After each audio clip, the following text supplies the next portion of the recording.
Good morning, everybody.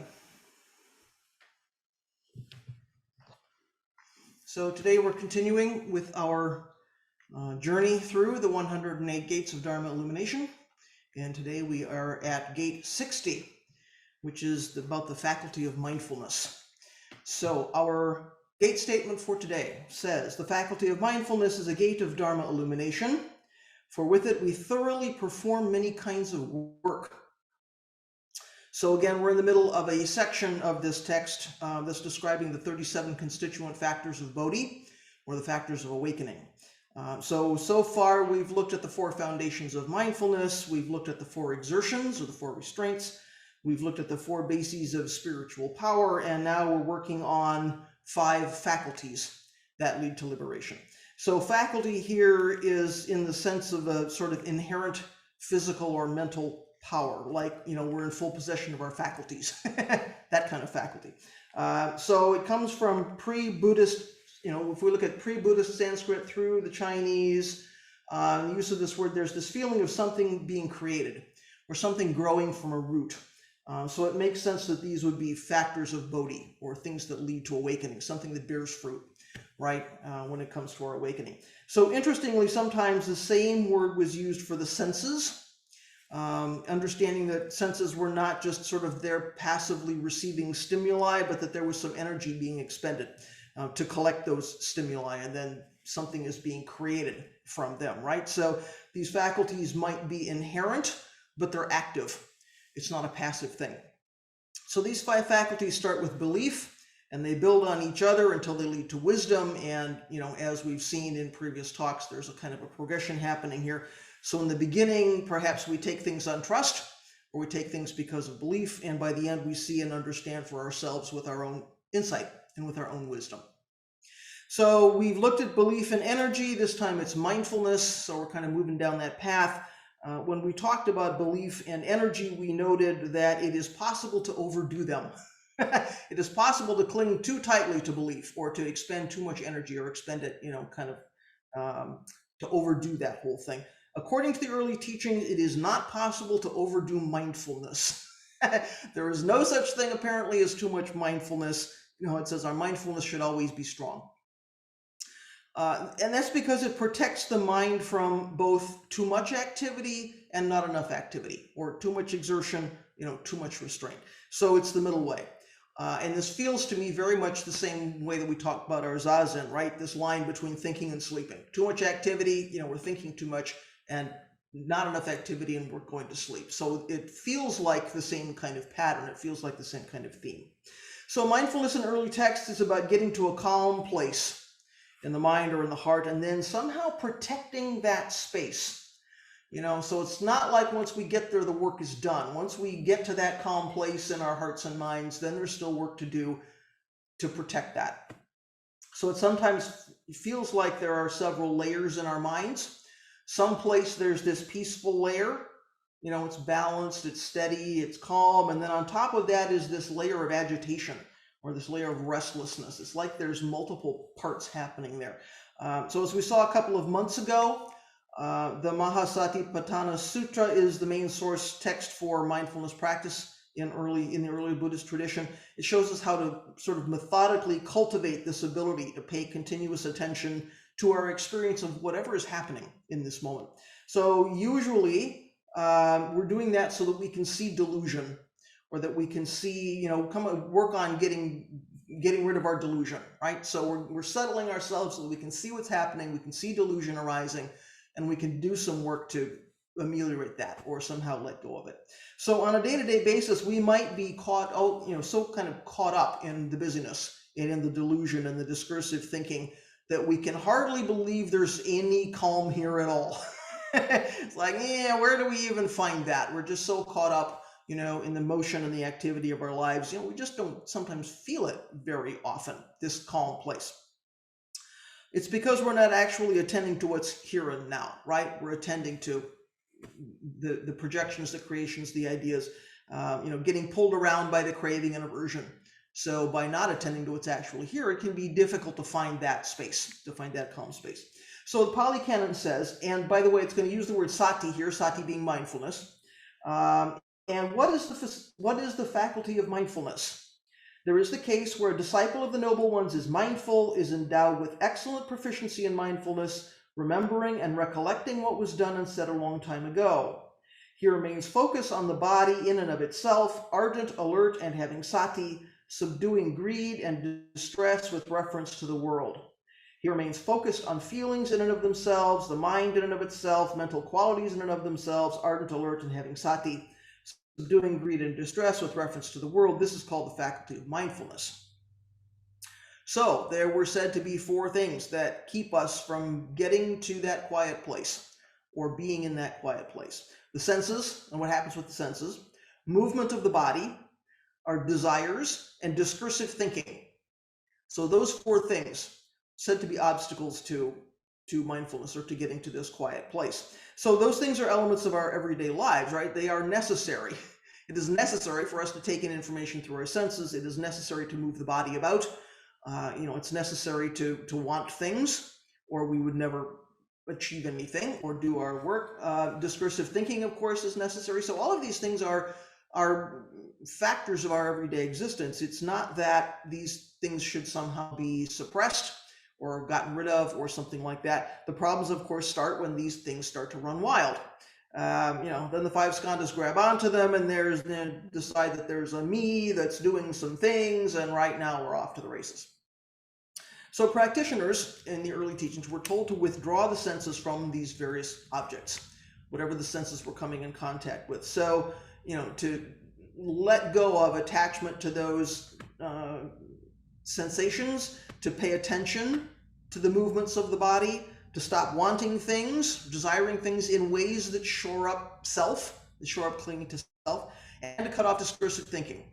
So this was supposed to undo some of the hindrance around these 4 things. So mindfulness was about maintaining this kind of isolation, right, and protecting this space of calm and quiet by putting a boundary around it and sort of making sure that no trespassers got in by paying close attention to what was going on at that boundary or at that border.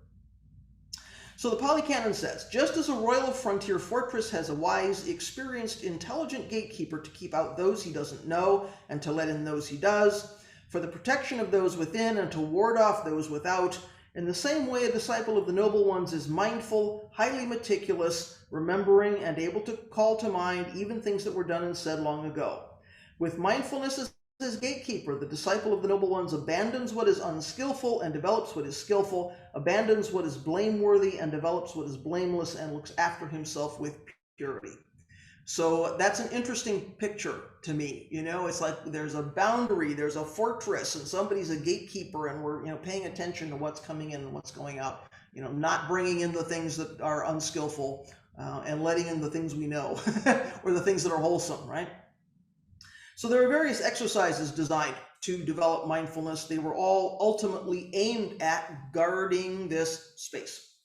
So let's look at each of these 4 obstacles that I've mentioned to this quiet mind.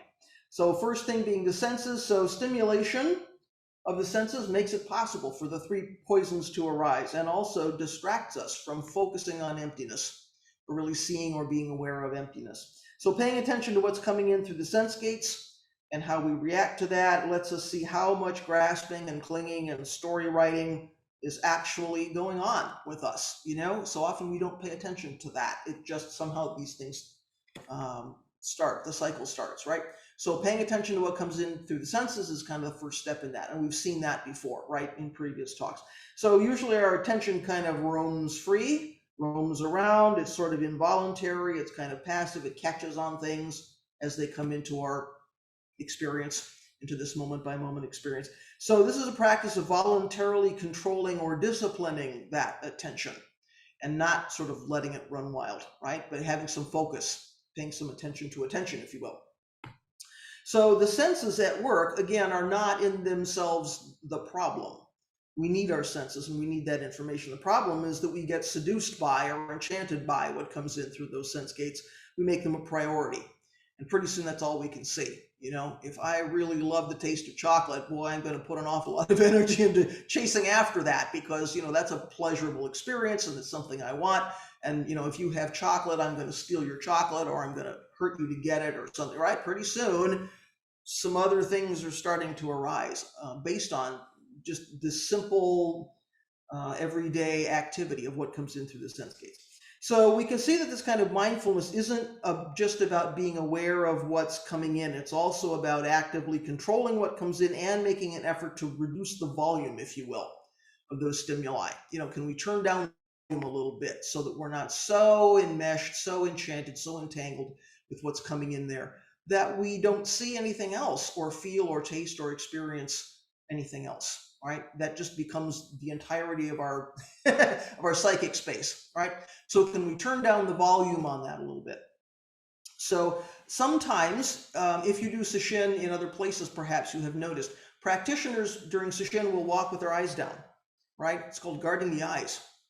They're not looking each other in the eye. They're not being distracted by what's going around. When they're walking or moving, they're keeping their eyes down, sort of like we do in zazen at a 45-degree angle.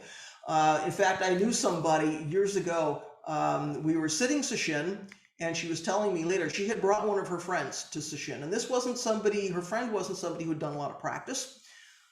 But my friend was somebody who did this guarding the eyes. And, you know, we were going along during sesshin, moving in and out for meals or whatever we were doing. And she told me later, you know, halfway through the sesshin, my friend pulled me aside and said, "Are you angry with me? Did I do something?" And she said, "No, what? Well, you won't look at me." She didn't understand about guarding the eyes, guarding the senses, right? But actually, it's a very interesting practice. You know, can we not be sort of looking around during sesshin, getting attracted by things? Because when you're sitting looking at a wall for 14 periods a day, boy, you want something to play with, right? Even if it's just look at those pretty flowers on the altar, look at that guy, what he's wearing, you know, you're outside, you want to look at the sky, hear the birds, and right? You want all those sensory kind of things because there's nothing happening in the zendo. So guarding the senses, particularly during sesshin, but even at other times, can be very interesting practice, right? I think during sesshin, when we start dropping off body and mind, the nerve endings start to feel a little bit raw.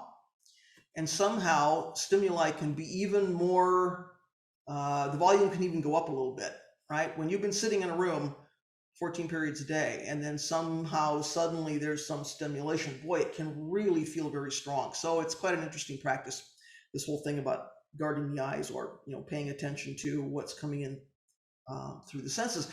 I mean, we even know if we look around a room like this, a zendo like this, you know, it's designed to minimize distraction. We don't have paintings on the walls. We don't have brightly colored things. You know, it's designed to not be kicking off the arising of stories, right, in our senses. Now, of course, we do write stories because we say, I'm sitting better than the person next to me, or I'm not sitting as well as the person next to me, or gee, I wish I had a different bench, or I mean, you know, we, we do all kinds of things.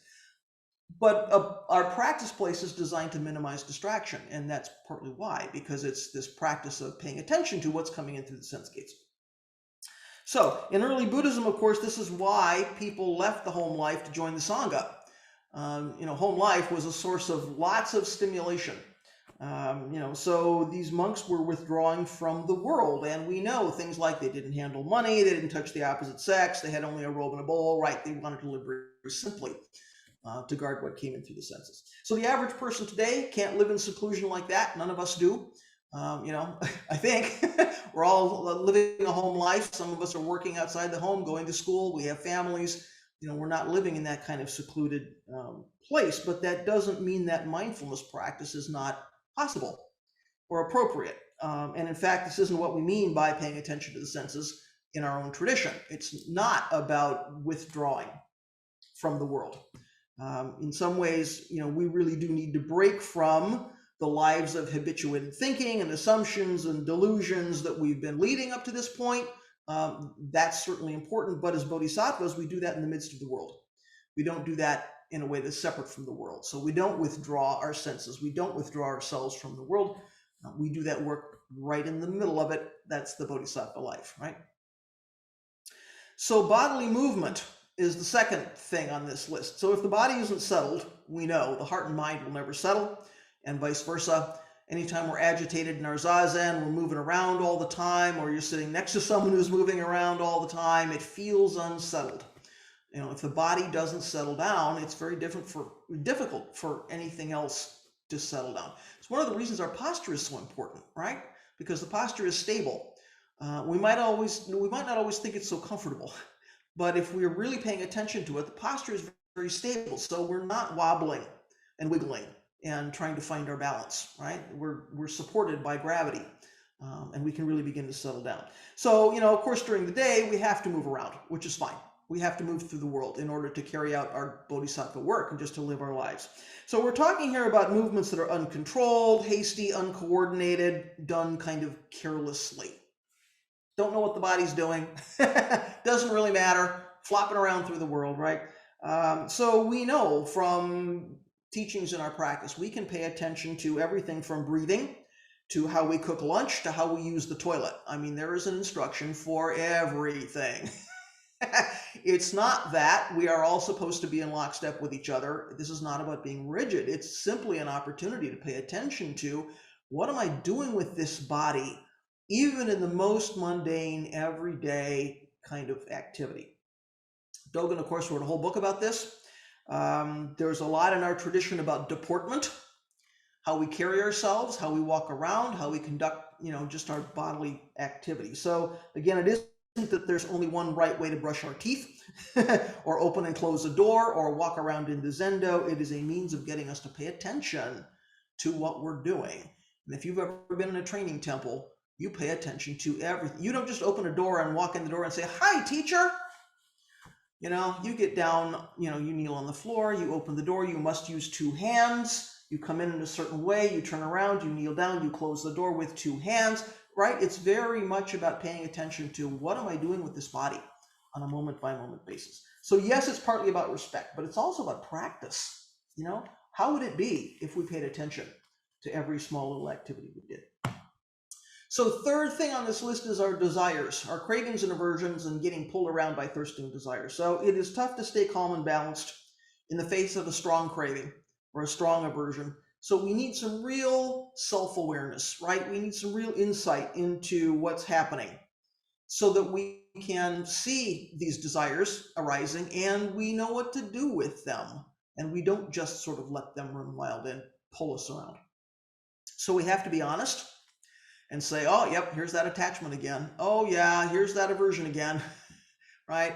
And there are a lot of times where we would just as soon not acknowledge that those things are there. So, we do need to take a hard look, right? And be honest with ourselves. Oh, yep, here's that thing again. I'm about to make that mistake I sometimes make because I'm getting caught up in this thing, right?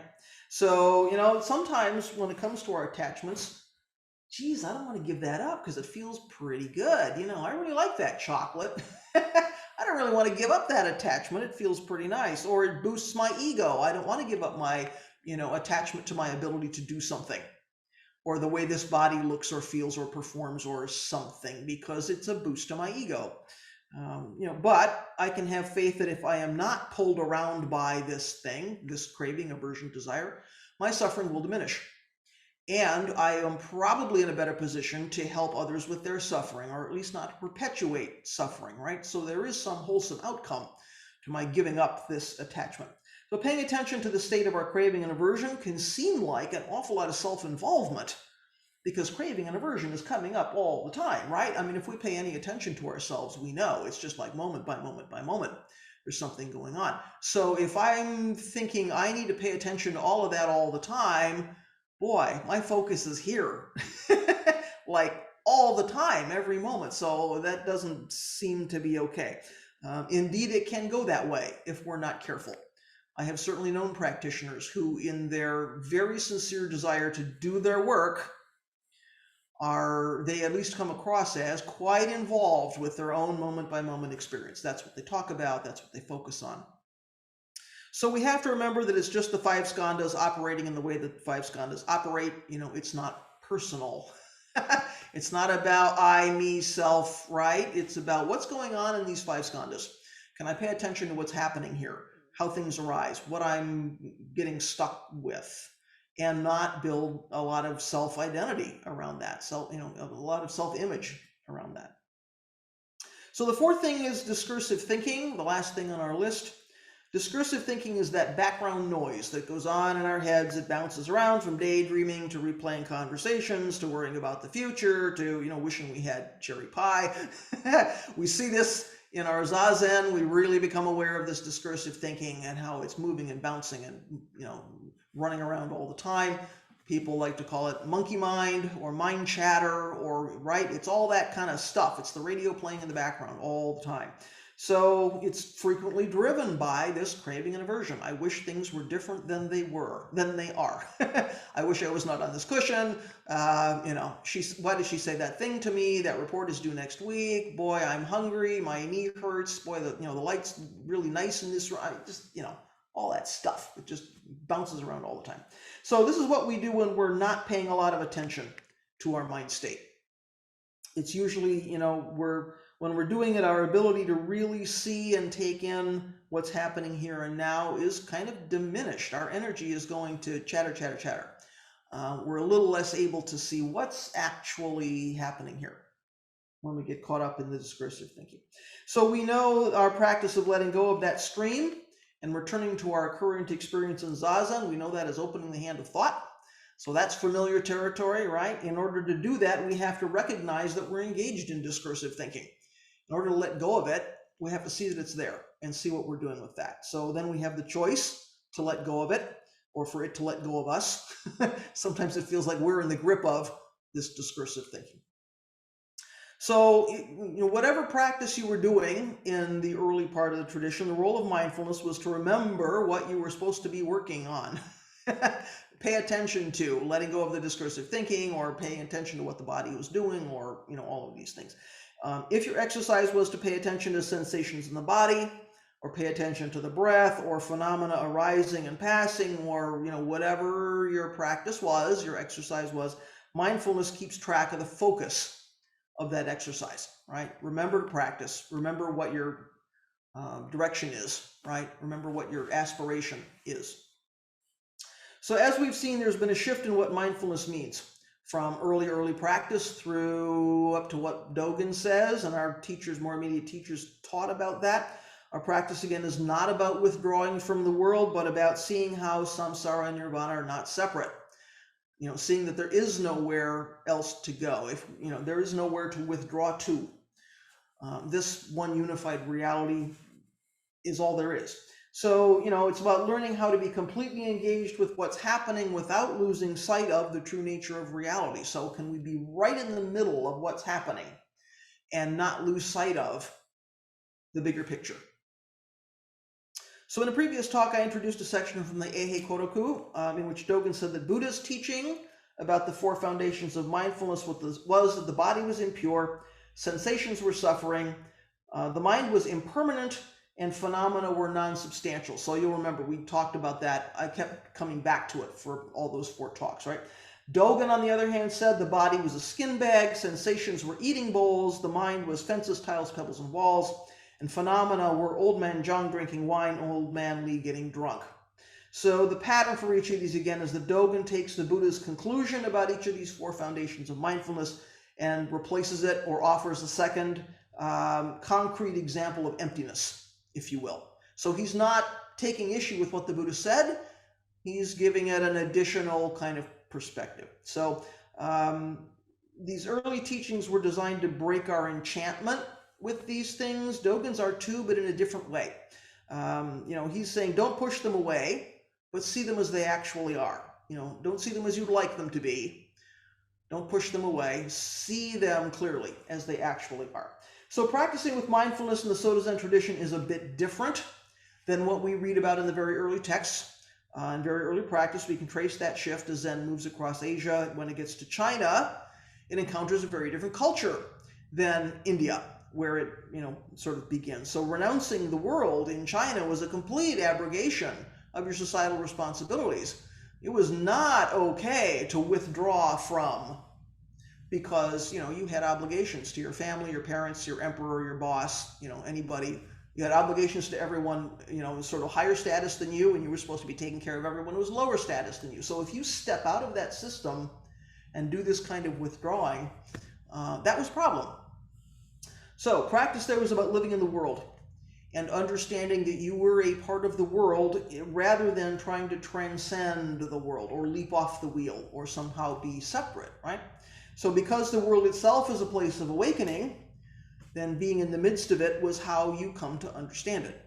If awakening is already here, we would not want to step back from that. If we're in the midst of awakening and awakening is already here, then plunging into this moment is the way we understand that. So rather than focusing on one element and holding that in mindfulness, instead we concentrate on interconnectedness of all elements. So it's a bit of a shift, right? So in fact, if you concentrate on one thing, you probably have experienced this. It can take up all of your psychic space, and you can't really be aware of anything else because you're so focused on this one thing. So it seems strange that mindfulness can be about awareness of the universe as a whole, instead of concentrating on one thing, because we could rightly ask, how do I attend to everything at once? How is that even possible? There's everything going on. There's everything firing, everything's coming in and going out and moving and changing. And how do I possibly attend to everything else? Well, that's a problem, isn't it? The problem is we think there's an I that has to be in charge of processing all that stuff. That there's a self that needs to somehow take in and act on and choose and decide and pass judgment on all these things that are happening. So rather than remembering that there is no separate I doing something, we get caught up, we get stuck. So we should say a word here about mind, or shin, as a word. We're not talking about psychological mind here. The original terms include heart as well as mind. So you'll see sometimes it's translated heart-mind, heart/mind. There's a sense in which the psychological mind is kind of the realm of subject and object, and the heart-mind is about non-separation. That's one way to look at it, right? So Hojo-san says, Uchiyama Kosho Roshi often said that the shin used in Zen is not psychological mind, but rather life, which includes both subject and object. In the 1970s, when I tried to explain this to an American friend, he was puzzled by the expression psychological mind and asked, is there such a thing as a mind that is not psychological? In Zen, I think we would say yes. So again, our gate statement for today says, the faculty of mindfulness is a gate of Dharma illumination, for with it we thoroughly perform many kinds of work. So many kinds of work here is actually wholesome actions or morally good actions, beneficial actions. Though there is a kanji here for work activity, and Doju may have some things to say about that when we're finished. I'll warn you now, Doju, we may be coming to you. So the sense of work here is very much about everyday tasks related to operations, manufacturing, producing, cultivating, harvesting, right? Doing business, right? Just basic kind of functioning. So I'd say there's a connection here with right livelihood, as well as right mindfulness on the Eightfold Path. I think there's a connection there. There's an intersection there. So intersecting these two things, mindfulness and work, we get the teaching that being aware of emptiness, being aware of interconnectedness, lets us carry out our tasks in the temple or in the world in a way that brings wholesomeness and liberates beings from suffering. And the gate statement says thoroughly perform many kinds of work. So that says to me non-separation of actor and action, or person and whatever that person is doing, right? There's some sense there of non-separation. Doing work in a mindful way can seem like an individual activity. I'm cleaning my gutters, or I'm washing my floor, or this body, this collection of 5 skandhas is doing something. I'm keeping my attention on what my body and mind are doing. But in the Eihei Shingi, Dogen says we have to do our work with both a private mind and a public mind, which is an interesting way to think about this. So when he's talking about this, he's talking about the work leader and the role of the work leader. By extension, I think, of course, he means all of us. He doesn't necessarily just mean the work leader in the training temple. I think, of course, he's talking about all of us in our day-to-day practice and lives. So when we're working with or supervising others, we pay attention to their situations as well as our own. And when we're working alone, we're still part of this interconnected reality with all living beings. So we get to hold both of those things, right? We are paying attention to the individual moment by moment, and we're also not losing sight of, in other words, being mindful of our larger connection in this one unified reality. So in their translation of the Eihei Shingi, Fujisan and Taigen Leighton say in the introduction, mindful work is work done without a doer, a task, or an outcome. When we are not separate from action, we perform thoroughly. We do all that is necessary with nothing extra and nothing left over. Nothing left out. No matter whether the task at hand is simple, like putting books back on a shelf, or more complex, like figuring out why the car has suddenly begun to make a high-pitched whine, we can do it seamlessly. That doesn't mean we do it to the exclusion of awareness that the bookend is about to tip over, or that a toddler on a trike has just pedaled up behind the back bumper. As Dogen teaches in the Tenzo Kyokun, or Instructions for the Cook, each item with which we're working needs to be handled carefully and with understanding about its relationship to all other dharmas. He quotes an old teacher: when steaming rice, regard the pot as your own head. When washing rice, know that the water is your own life. Later on in that book, Dogen quotes an earlier text of Zen and Shingi, and he says, for monks to be practicing peacefully in their quarters and value and protect temple property is the reward of the work leader.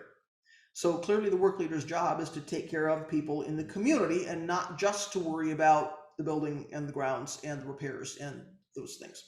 So there's a public mind necessary for that role, and some ability to exercise prajna in managing those daily repairs and maintenance and operations, right?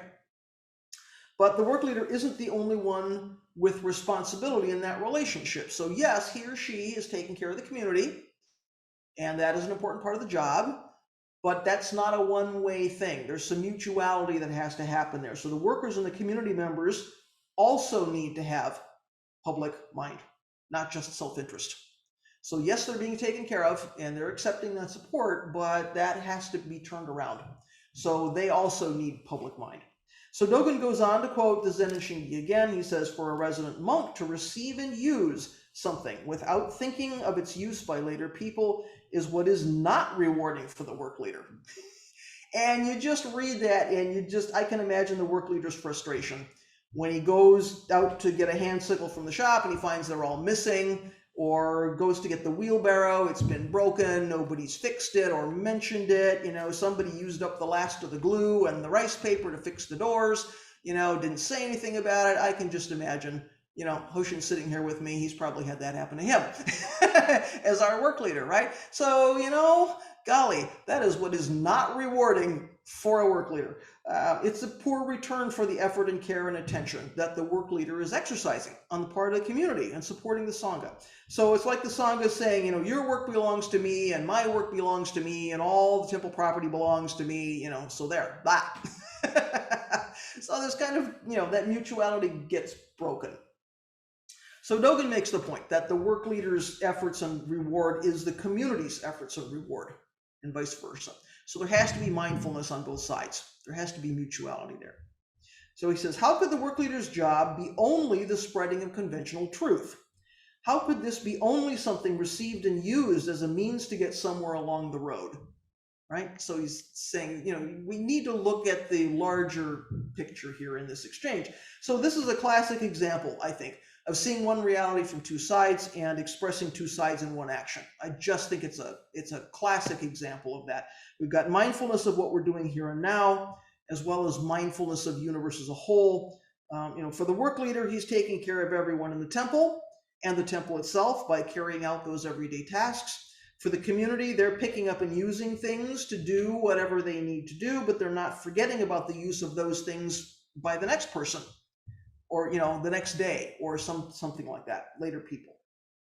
So the work leader is doing more than spreading conventional truth. In other words, he's doing more than just moving around in the world of form, right? And the community is doing more than just accepting the support of the work leader, taking care of the temple so they can do their own practice and somehow move themselves down the road farther toward something, enlightenment, nirvana, I don't know, right? So the mutual activity of the work leader and the community is itself a complete expression of thusness or awakening, right? This is a total dynamic functioning. So it's thoroughly doing many kinds of work. right? Just what the gate statement says. So mindful work isn't about just, doing something now to get a reward later.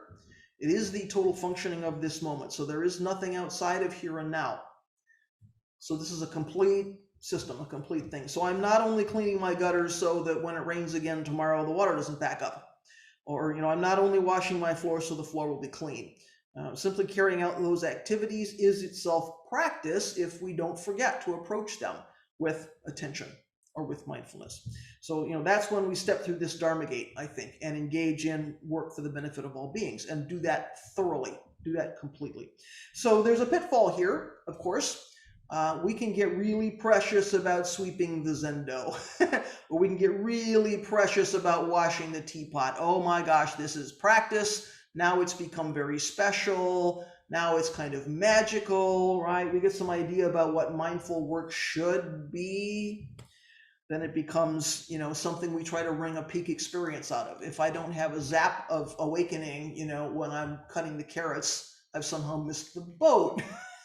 So we can just see lots of stories coming up around this. It's just sweeping the zendo. It is just washing the teapot. Those activities aren't any more pure or worthy than writing a piece of software or selling insurance or fixing the car or whatever it is we're supposed to be doing right now. I have seen people reluctant, not here, I have seen people reluctant to use their professional skills on behalf of the temple or the Sangha when they're asked to do that, because I did that all week. When I come here, I want to do simple jobs that are real practice. And you just think, oh dear. Usually what they want to be doing is something like raking the gravel, or cleaning the incense burners, or sweeping the front walk with a twig broom or something, because they've got some idea that this is mindful work, that is somehow special. So if it's a simple medieval Asian task, that somehow it's more pure, or it's a bigger step on the road to awakening than to do something else. No matter what the Sangha actually needs in that moment.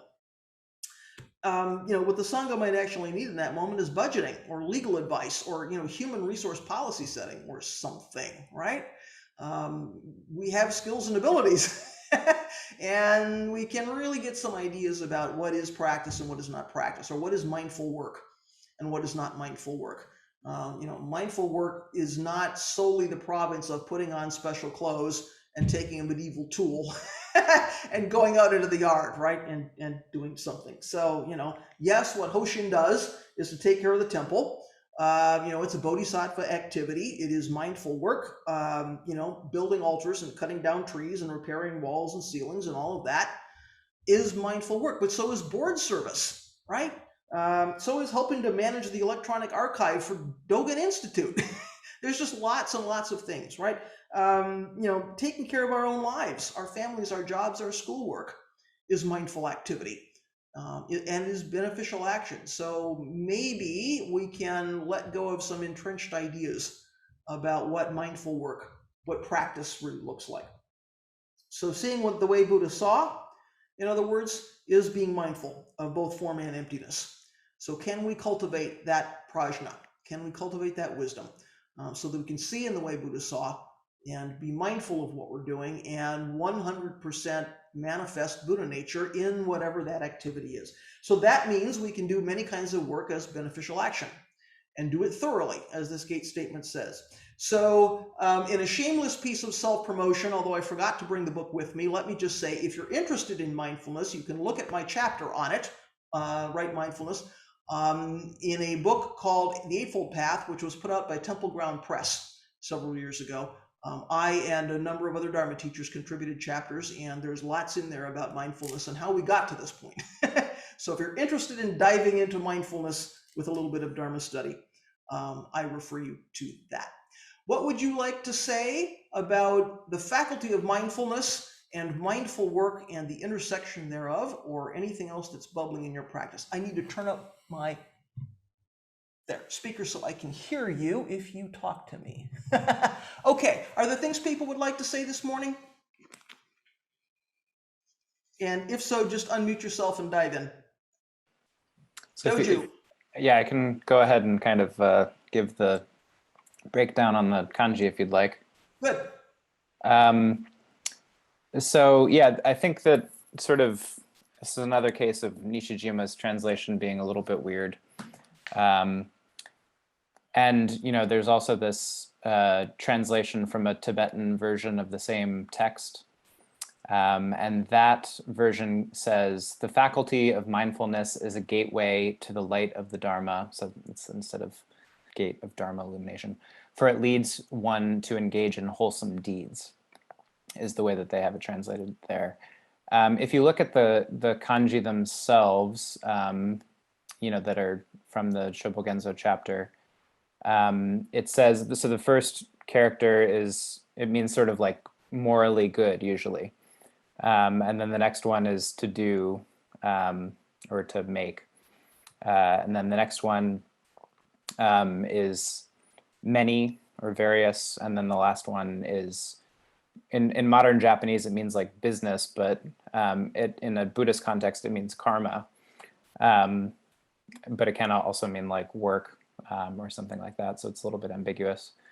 So another way to read it would, and also the first two characters as a compound, so that like good do can mean like do skillfully, with sort of a connotation of like skillful means. So another way of interpreting it could be to skillfully lay down karma, basically. So, you know, the faculty of mindfulness allows us to perform good karma. So at any rate, that's what I have to add to that.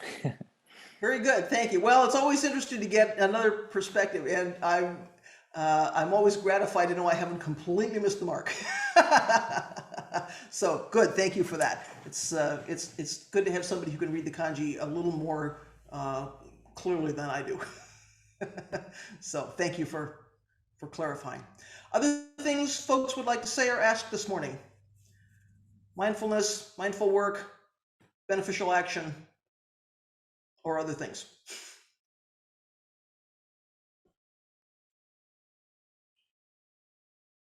Everyone had enough for today? Okay.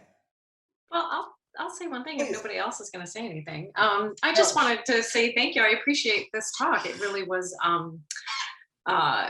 I feel it personally today because I've had a big job change over the past year. And so these things have really been forefront in my mind, you know, about the way I handle my job. And I just find the details, especially as written by Dogen, about paying attention to the most beautiful little things, you know, where I think it's in the Tenzo Kyokun, he says something like, you treat certain ingredients as if they were your eyes, you know, your eyeballs. So, so I appreciate that. So I just wanted to thank you and say that this was, you know, just particularly helpful for me today. So thanks. Oh, you're welcome. Well, it's interesting, isn't it, when we consider if we're doing work and we're treating our ingredients or our tools or anything as though they were our own eyes. Well, A, non-separation, but also I just get this feeling of compassion for things. It's like we're not just using things to use them and get what we can get out of them and tossing them aside, you know, when we're done, without getting precious about things. Are we treating them with some care and respect and compassion, which is, I think, a useful part of mindfulness. So I'm glad that was helpful. Other things this morning from anybody? Well, I would say something. Okay, Tony, go ahead. A couple of things.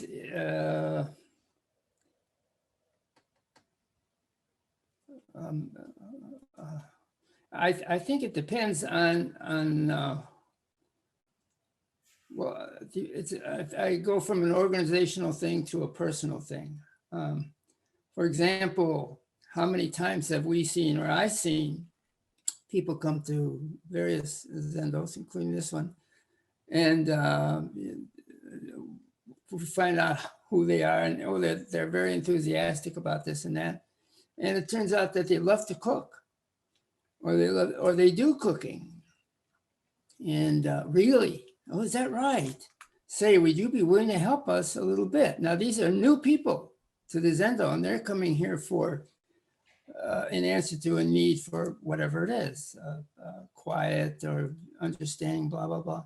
And right off the bat, the connection made is, what can you do for us, speaking from the organizational side, rather than, look, you sit Zazen, don't do anything except Zazen for 2 weeks, and then we might ask you to help in one way or another, which I guess would occur naturally in a monastic situation. You know, just sit, you know, and then the other people will take care of things.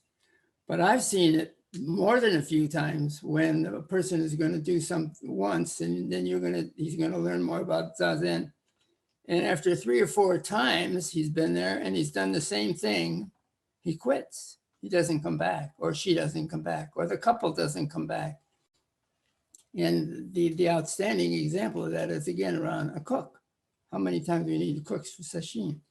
So it's a little bit touchy, I think, if you're a person in authority and dealing with a new beginner.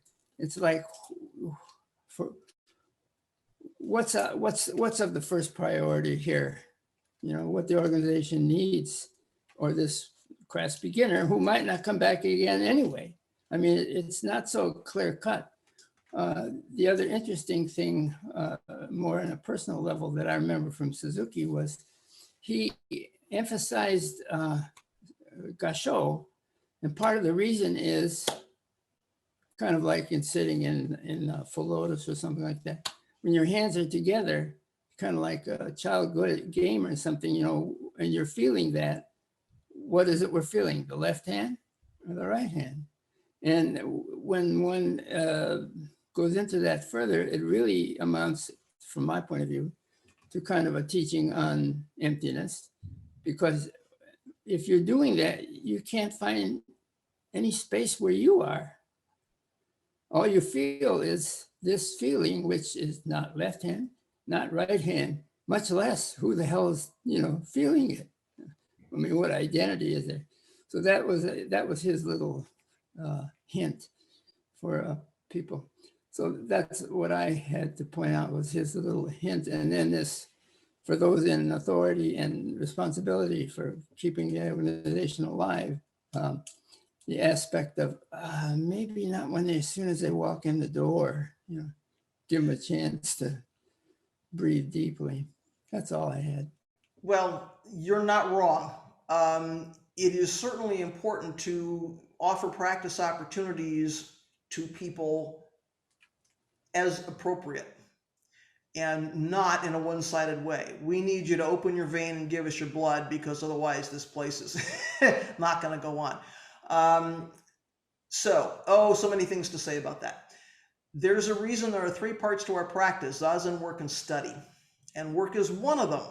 So it's certainly true that you don't want to take a beginner or a first-time visitor and make that person feel that they have some obligation to offer many, many, many hours of volunteer work, you know, over some period of time. Certainly you want to be careful. And I think if people are feeling coerced in that way, then we're not actually seeing who they are. Then we're not actually paying attention. There are times when new people feel gratified that we believe they have something to offer to the community. In other words, we include you. You are not a guest. You're not a visitor. You're part of our community, and we all do something, and we value what you can contribute. Maybe that's weeding the yard. Maybe it's offering financial support. Maybe it's cooking a meal. Maybe it's simply showing up. You know, your presence is as important as anything else. So we do have to be careful about the appearance of, as soon as you come in the door, we're asking you for things, because that can be intimidating for a new person. However, I would be cautious about saying new people should do nothing but sit Zazen for X amount of time before they are drawn into other activities. I have to say, in the training temple, from the day you come in the door, you have some responsibility in the community. There is no, you sit for a period of time and then somehow you start doing jobs. You might not do the most complicated job in the temple, but you're doing something from day one. So I think it's important for us to be careful about how do we offer practice opportunities and how do we integrate Zazen work and study so that people understand, and all of us understand, these three things are not really, can't really be separated. So there is skillfulness and care and compassion and wisdom in how we involve people. I do think we have to be careful, and the board members in the room will not be unfamiliar with my suggestions that scope needs to match resources. If we're doing, if the scope has gone beyond what the resources are that we have, then something there needs to change, because that needs to be a balance. We need to not be running this temple on the backs of 2 or 3 people who are doing everything, or expecting new people somehow immediately to be offering a lot of work practice, right? There has to be a balance there. So that is, I think Tony's identified a real challenge.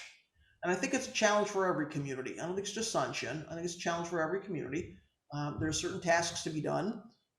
There are some things for which there is no option but to pay people to do them. And I don't think there's any shame in that. Not everything that needs to happen in a nonprofit corporation can be done by volunteers. It's just, that's the reality, right? So again, there needs to be some balance there.